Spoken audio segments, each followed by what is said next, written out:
વિભાગનું મોટું ઓપરેશન અગ્રણી ફાઇનાન્સર બ્રિજેશ ઠક્કરને ત્યાં દરોડા ઓફિસ તેમજ રહેણાંક સ્થળોએ સતત 2 દિવસ સુધી સઘન તપાસ મુંબઈ અને સુરત આવકવેરાની ટીમની સંયુક્ત તપાસ કરોડોની કેશ ડીલથી હાઈરાઇઝ ઓફિસ ખરીદી હોવાની શંકા તપાસ દરમિયાન બિનહિસાબી નાણાંની હેરફેર અંગે અનેક સંકેતો મળ્યા મહત્વપૂર્ણ દસ્તાવેજો લેપટોપ મોબાઈલ અને અન્ય ડિજિટલ ડેટા નાણાકીય વ્યવહારો દર્શાવતી કાચી ડાયરીઓ જપ્ત તપાસ દરમિયાન હવાલા વ્યવહાર અને સટ્ટા બજાર સાથેના સંભવિત જોડાણો સામે આવ્યા ડેટા એનાલિસિસ બાદ સુરતના રિયલ એસ્ટેટ અને ફાઇનાન્સ જગતના કેટલાક મોટા નામો સામે આવી શકે છે શહેરમાં સતત આવકવેરાની રેડથી બિલ્ડર ફાઇનાન્સર અને રિયલ એસ્ટેટ લોબીમાં ફફડાટ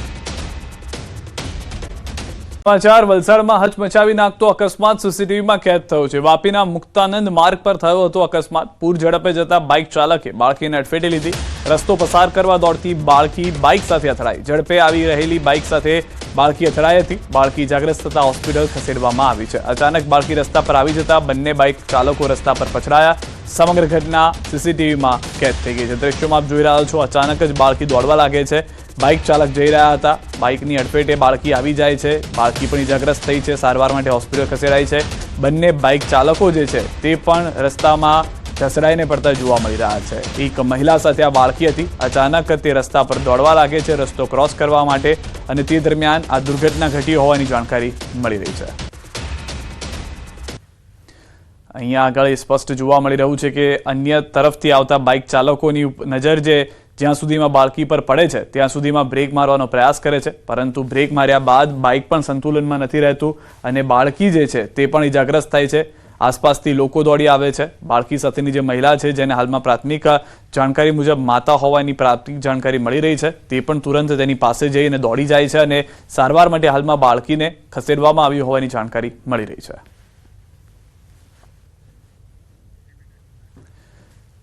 સુરતના ડુમસ રોડ પર અકસ્માતની ઘટના સર્જાઈ એક કારે અનેક વાહનોને અડફેટે લીધા માહિતી મળતા કાર ચાલકને ચાલુ કારે ખેંચ આવતા ઘટના સર્જાઈ છે એરપોર્ટ સામે આ ઘટના સર્જાઈ હતી પોલીસે આ મામલે તપાસ કરતા ડ્રાઈવર નશાની હાલતમાં ન હોવાનું સામે આવ્યું પોલીસે આ મામલે ગુનો નોંધી તપાસ શરૂ કરી છે અકસ્માત કરનાર ડ્રાઈવરની ખેંચ માટે પહેલાથી મેડિકલ તપાસ ચાલતી હોવાનું સામે આવ્યું છે આ મામલે અકસ્માત કરનાર કાર ચાલક વિરલ દેસાઈ વિરુદ્ધ પોલીસ ફરિયાદ નોંધાઈ છે આરોપી હાલ હોસ્પિટલમાં દાખલ છે અને સારવાર બાદ વિરલની ધરપકડ કરવામાં આવશે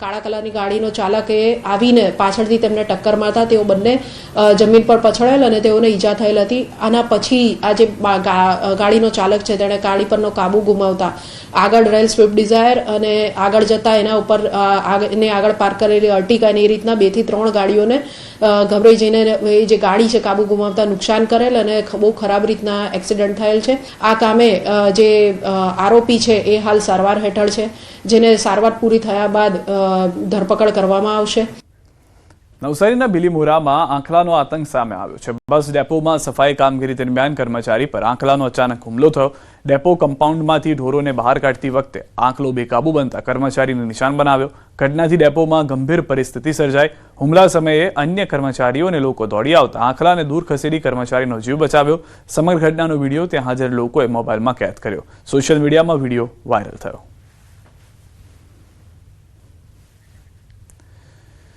વાપીમાં એક કંપનીમાં ફરી એકવાર આગની ઘટના થઈ છે નેશનલ હાઈવે 48ની બાજુમાં આવેલા વાઇબ્રન્ટ બિઝનેસ પાર્કમાં ભીષણ આગ એક કંપનીમાં લાગેલી આગે બાજુની કંપનીને પણ લીધી ઝપેટમાં આગની ઘટનામાં કારણે લોકો દાઝી ગયા છે 2 લોકો દાઝ્યા હોવાની જાણકારી છે વાપી જીઆઈડીસી વિસ્તારની 4 થી વધારે ફાયરની ટીમ ઘટના સ્થળે અનસુયા સર્જિકલ કંપનીમાં લાગી ભીષણ આગ 1 કિલોમીટર દૂર સુધી આગના ધુમાડા દેખાઈ રહ્યા હોવાની જાણકારી હાઈવે પાસેની કંપનીમાં આગના દ્રશ્યો આપ જોઈ રહ્યા છો 2 લોકો દાઝી ગયા છે જેઓને સારવાર માટે ખસેડવામાં આવ્યા છે આગ કઈ રીતે લાગી તે હજુ સુધી જાણી શકાયું નથી પ્રાથમિક જાણકારી મુજબ ફાયરની ટીમ દ્વારા શોર્ટ સર્કિટ હોવાનું જણાવવામાં આવી રહ્યું છે આગના બનાવમાં 2 લોકો દાઝી જતા તુરંત 108ની મદદ લેવામાં આવી હતી સારવાર માટે લોકોને ખસેડવામાં આવ્યા છે આગને કાબૂમાં લેવા માટે પ્રયાસ ચાલી રહ્યા છે આસપાસથી જે લોકો હતા તેઓને દૂર કરવામાં આવ્યા છે આસપાસની જે કંપનીઓ છે તેમાંથી પણ કર્મચારીઓને બહાર નીકળી જવા માટે કહેવામાં આવ્યું છે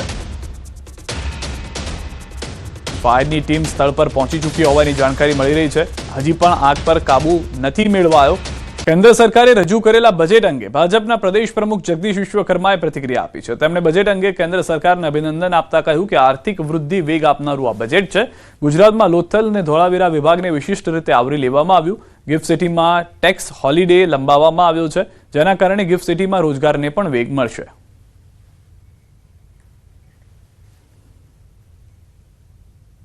मोदी सरकार की एक पहचान रही है रिफॉर्म, परफॉर्म और ट्रांसफॉर्म.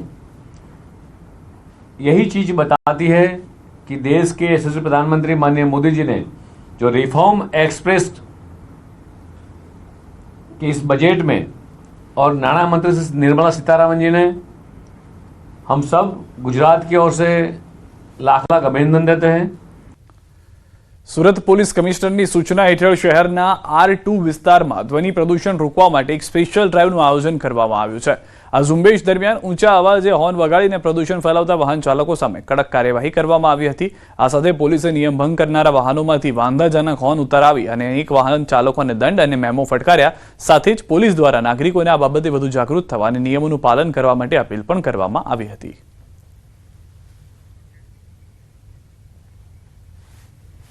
આગળ રસ્તો ખુલ્લો મળી જ જશે. લેફ્ટ આપણે હોર્નની જરૂર નથી. કોણ હોર્ન વગાડે છે પાછળ? આ બંધ કરો લાઈન. હોર્ન કોણ વગાડતું હતું? બિનજરૂરી હોર્ન નથી. નીચે તમારું જો કેટલું સારું લાગે છે અત્યારે હોર્ન નથી વાગતો. એક પણ હોર્ન નથી વાગતો. કેટલી શાંતિ લાગે છે. તમામ લોકોને તકલીફ થઈ શકે છે, એટલે આપણે જરૂરી હોર્ન હોય ત્યારે જરૂર વગાડો. અથવા નથી આપણે રસ્તો ખુલ્લો મળી જ જશે તમને. સિગ્નલ ખુલશે ત્યારે પણ રસ્તો મળી જવાનો છે.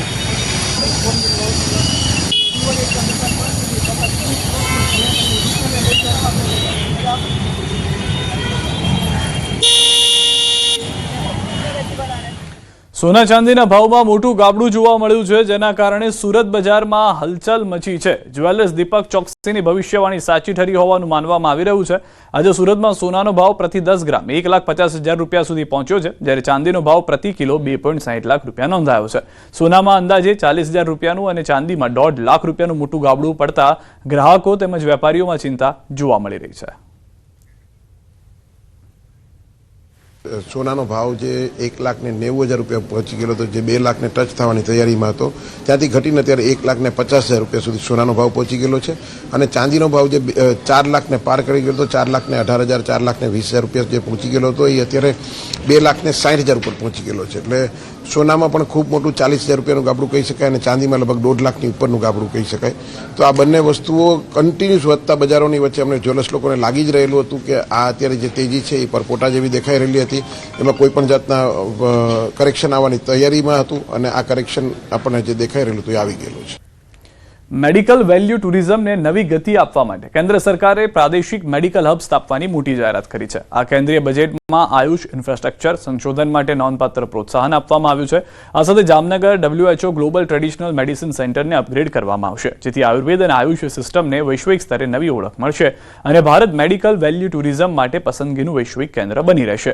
તેથી ITRAના ડાયરેક્ટરે સરકારનો આભાર માન્યો. રહીશોને 3 મહિના સુધી રાહત મળી ગઈ છે. ડિમોલિશનની નોટિસ મામલે હાઈકોર્ટનો મહત્વનો આદેશ છે. 3 મહિના સુધી જંગલેશ્વરમાં નહીં થાય ડિમોલિશન. હાઈકોર્ટે GRTને અપીલ પર નિર્ણય કરવા આપ્યો આદેશ. GRTની અપીલ પર 3 મહિનામાં નિર્ણય કરવા હાઈકોર્ટનો આદેશ. અરજદારને રિહેબિલિટેશન માટે પણ કન્સિડર કરવા નિર્દેશ. અરજદારોએ ડિમ્પ્લેશનની નોટિસને હાઈકોર્ટ સાથે GRTમાં પણ કરી છે ચેલેન્જ. તો હાલમાં રાહતના સમાચાર આ રહીશો માટે છે જંગલેશ્વરના, કે જેઓની ઉપર ડિમોલિશનનો ખતરો જે છે તે તોડાઈ રહ્યો હતો, જેમાં 3 મહિનાની રાહત મળી ચૂકી છે. 90 દિવસનો હવે સમય છે. કેસની સુનાવણી આગળ વધારવામાં આવશે. નોટિસ મામલે હાઈકોર્ટે મહત્વનો આદેશ આપતા રહીશોએ પણ રાહતનો શ્વાસ લીધો છે. જોકે હજી પણ કાનૂની પ્રક્રિયા જે છે તે યથાવત રહેશે અને કાનૂની પ્રક્રિયા પ્રમાણે શું આગળ નિર્ણય આવે છે તેના પર નજર રહેશે. ડિમોલિશનને લઈને તંત્ર તૈયાર હતું. કેસના આસ્પેક્ટ સાંભળીને કોર્ટે જે 202ની નોટિસીસ હતી એ બધાની નોટિસો રદ કરી છે અને ગવર્મેન્ટને 2013ના સર્ક્યુલર મુજબ રિહેબિલિટેશન માટે કન્સિડર કરવાનું ડાયરેક્શન આપ્યું છે અને સાથે સાથે GRTને જે પેન્ડિંગ અપીલ છે એ 3 મહિનામાં ડિસાઇડ કરવાનું ડાયરેક્શન.